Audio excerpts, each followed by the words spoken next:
Batik tidak hanya bisa diaplikasikan pada kain saja, namun dapat juga menjadi motif pada sebuah kerajinan kayu. Seperti seorang pengusaha muda di Solo, Jawa Tengah yang memanfaatkan motif batik pada lampu hias berbahan kayu jati buatannya.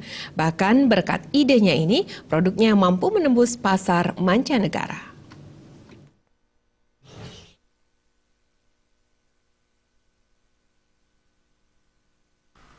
Siapa bilang batik hanya bisa diaplikasikan pada kain saja?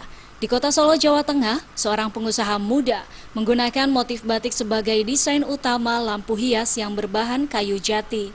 Tidak hanya motif batik tradisional saja, batik modern juga ia aplikasikan pada lampu hiasannya.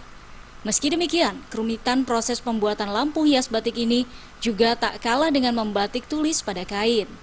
Kayu yang sudah dipotong sesuai ukuran, kemudian diukir sesuai dengan pola, kemudian dirangkai menjadi lampu hias. Rumitnya proses pengerjaan ini membuat setiap pengrajin hanya mampu memproduksi 2 unit lampu dalam satu hari. Waktu dulu itu kenapa lampu batik Solo? Karena motif-motifnya itu semuanya motif batik, nggak ada itu namanya minimalis, oriental, religi nggak ada. Logo-logo juga nggak ada, semuanya motif batik. Tapi kebanyakan yang dominan disukai sama masyarakat kayak motif batik kawung, batik parang, seperti itu, megamendung cuman itu. Tapi sekarang saya kembangkan ke yang lainnya, motif-motif yang lainnya. Kini usaha yang dirintis sejak tahun 2009 tersebut telah berbuah manis.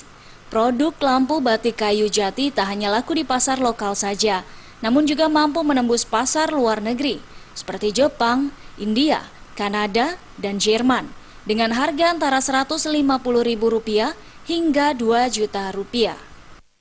Dari Solo, Jawa Tengah, Heru Kristianto melaporkan.